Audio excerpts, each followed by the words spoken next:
विश्व के सबसे ऊंचे श्री कृष्ण मंदिर युलाकांडा की इस सीरीज में हम लगातार आगे बढ़ रहे हैं। युलाकांडा के इस 12 किलोमीटर के ट्रैक में आपको शानदार प्राकृतिक नज़ारे देखने को मिलेंगे। यहाँ पर आकर आपको पता चलेगा कि बादलों के ऊपर भी एक दुनिया होती है।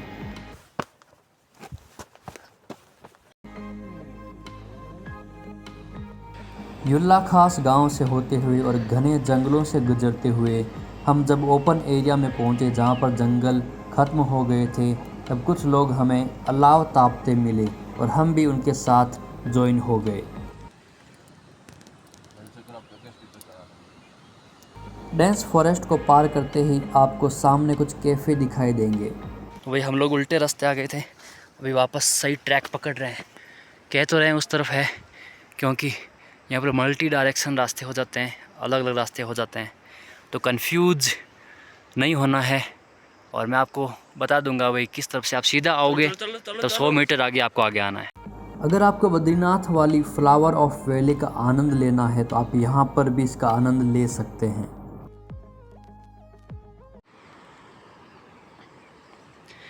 तो यार रास्ते में भाई साहब शवासन चल रहा है, मेडिटेशन की जगह पर शवासन कर रहे हैं। देखिए आप इन गौर से देखिए इन लोगों को। जिस तरफ वहाँ जंगलों से आए तो लगभग 100 मीटर के आगे ही आपको रास्ता दिखाई दे रहा होगा। आगे ना जाएं, वहीं से घूम जाएं, ये रास्ता है। इस ट्रैक के दौरान आपके रास्ता भटक जाने के काफ़ी ज़्यादा चांसेस है, क्योंकि इस ट्रैक को ज़्यादा एक्सप्लोर नहीं किया गया है। ज़्यादातर लोग अपने साथ में गाइड लेकर आ रहे थे और हमारी भी एडवाइस होगी कि आप गाइड लेकर ही जाएं। हम भी 2-3 बार रास्ता भटक गए थे और वहाँ के लोकल लोगों ने हमें सही रास्ता बताया था। इस दौरान आपको कई छोटे बड़े झरने देखने को मिलेंगे और साथ में देखने को मिलेंगे शानदार प्राकृतिक नज़ारे। आसमान को चीरती हिमालय की ऊंचाइयां आपको मंत्रमुग्ध कर देगी। मेरे एक्सपीरियंस के हिसाब से ये भारत का सबसे शानदार और सबसे सुंदर ट्रैक है।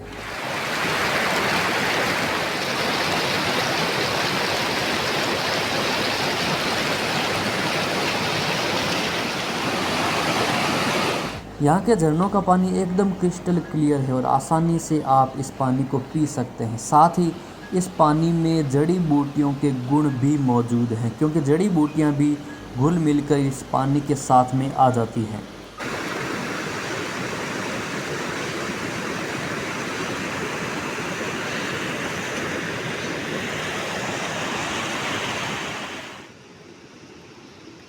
यहाँ आकर हमें पता लगा कि बादलों के ऊपर भी एक दुनिया होती है। जिन बादलों को छूने का मेरा बचपन से सपना था, जिनको मैं दूध दही और मक्खन समझता था, वो यहाँ पर मेरे आसपास अटखेलियाँ कर रहे हैं।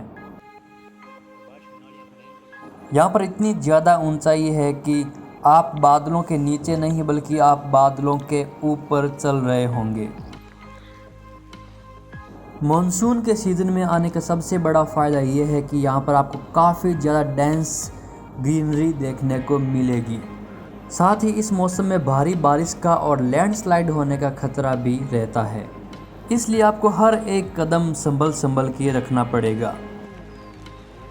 थोड़ी दूर आगे हमें एक बौद्ध मठ जैसा स्ट्रक्चर दिखाई दिया, जहाँ पर तिब्बती भाषा में कुछ पोस्टर्स यहाँ पर लगाए हुए हैं और इन पर तिब्बती देवी देवताओं के फ़ोटोज़ भी आप देख सकते हैं। इसके अंदर जाने पर हमें पता लगा कि ये एक छोटी सी खाने पीने की दुकान है और जहाँ पर आप मैगी चाय वगैरह ले सकते हैं। तो वैसा पीछे व्यू देखिए कितना शानदार है। वहाँ से नीचे जो आपको झोंपड़ी नुमा स्ट्रक्चर दिखाई दे रहा होगा, वहाँ से थोड़ा नाश्ता वगैरह करके अभी ऊपर आए हैं। और पीछे व्यू देखिए भाई साहब, मेरे पास शब्द नहीं है कहने के लिए। अद्भुत, अकल्पनीय और कौन कौन सा शब्द होते हैं आप मन में सोच लीजिए। बाकी भाई साहब गजब। हम बादलों के ऊपर हैं, बादल हमारे ऊपर नहीं है, हम बादलों के ऊपर चल रहे हैं। इतनी ज़्यादा हाइट है यहाँ पे कि भाई साहब कहने ही किया। ये है हिमालय की शानदार पहाड़, मैं पहाड़ियाँ बोलने वाला था। हिमालय के शानदार पर्वत और पीछे आप देख सकते हैं एक ताल बना हुआ है, जिस तरह के वासुकी ताल है और बद्रीनाथ में कुछ ताल बने हुए, बिल्कुल वैसा ही पीछे ताल बना हुआ है, जो कि झरने के कारण बना हुआ है, क्योंकि वहाँ पर थोड़ी सी समतल जगह है तो वहाँ पर ताल बन चुका है। और वो भी काफ़ी अच्छी जगह दिखाई दे रही है। और वैसा व्यू क्या बताऊँ, बार बार हर बात। पीछे देखिए बादल हमारे नीचे हैं भाई साहब, गजब। तो चलते हैं यहाँ से, ज़्यादा दूर नहीं है, लगभग आधा घंटा ही है। और तीर्थ यात्री भी आप पीछे देख सकते हैं, कान्हा जी के दर्शन करने के लिए जा रहे हैं। और जय श्री कृष्णा। तो वैसा चलते हैं, ज़्यादा दूर है नहीं, अब आधा घंटा बचा है। जैसे जैसे हम आगे बढ़ रहे थे पहाड़ों की ऊंचाई और ज़्यादा बढ़ रही थी और वहीं मौसम भी ख़राब हो चला था। बादल भी यहाँ पर लुका छिपी का खेल खेल रहे थे, कभी काफ़ी घने बादल आ जाते तो कभी मौसम एकदम से साफ़ हो जाता। ज़्यादा बादलों का आने पर हमें रुकना पड़ता क्योंकि कुछ भी दिखाई देना बंद हो जाता था।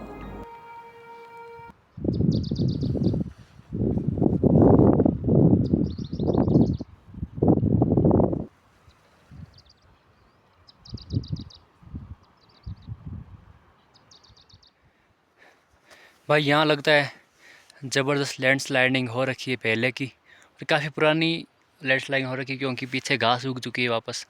और यहाँ पर पत्थर ही पत्थर है। और इस तरफ देखिए, इस तरफ भी काफ़ी बड़े बड़े पत्थर है। और मौसम ख़राब हो रहा है लगातार, बादलों की आवाजाही चल रही है क्योंकि मानसून का सीज़न है। और हरियाली बहुत गजब है भाई साहब। और हमारे भाई साहब बूढ़े हो चले हैं। ये जो ट्रैकिंग है ये नए बंदों के लिए काफ़ी ज़्यादा हार्ड है, 12 किलोमीटर की ट्रैकिंग। लेकिन जो नॉर्मली अभ्यस्त है उनको ज़्यादा दिक्कत नहीं होगी, वो अपनी नॉर्मल स्पीड से ट्रैक कर सकते हैं। ट्रैकिंग देखिए भाई साहब, रास्ता ही नहीं दिख रहे, काफ़ी ज़्यादा हार्ड है नए बंदों के लिए। और निहारते रहिए इन खूबसूरत प्राकृतिक नज़ारों को। यहाँ तो भाई बिल्कुल खड़ी चढ़ाई है, आप देख सकते हैं इस तरफ से बिल्कुल खड़ी चढ़ाई है। और सामने जो पहाड़ी दिखाई दे रही है छोटी वाली, उसके पार जाना है। सामने जो आपको पीले कलर के टेंट दिखाई दे रहे हैं, वहाँ से हम लोग रवाना हुए थे 10 बजे और अभी बज चुके हैं 1। और यानी कि वहाँ से यहाँ तक आए हैं, ये लगभग 5 किलोमीटर का डिस्टेंस है। पहाड़ धोखेबाज जो होते हैं एक तरह से, क्योंकि ऐसा लगता है कि काफ़ी नज़दीक है लेकिन काफ़ी टाइम लग जाता है। और ऊपर इस तरह से पत्थर है।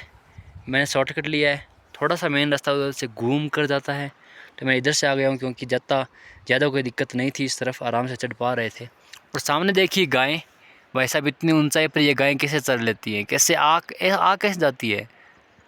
ये पहाड़ी गायें हैं भाई साहब, इनमें भी स्किल आ चुकी है।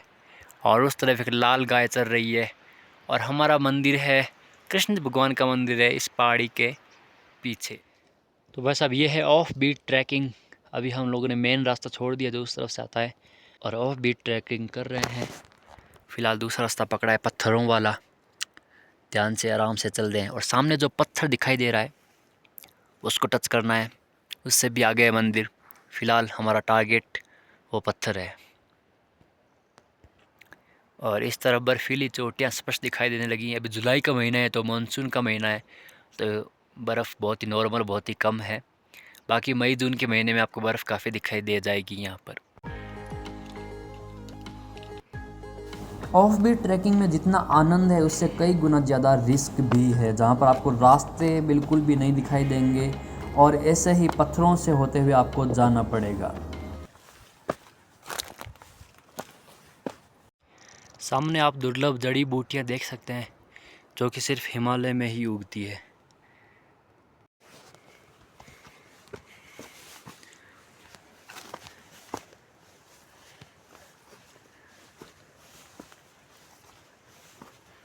सही मिलती है नहीं?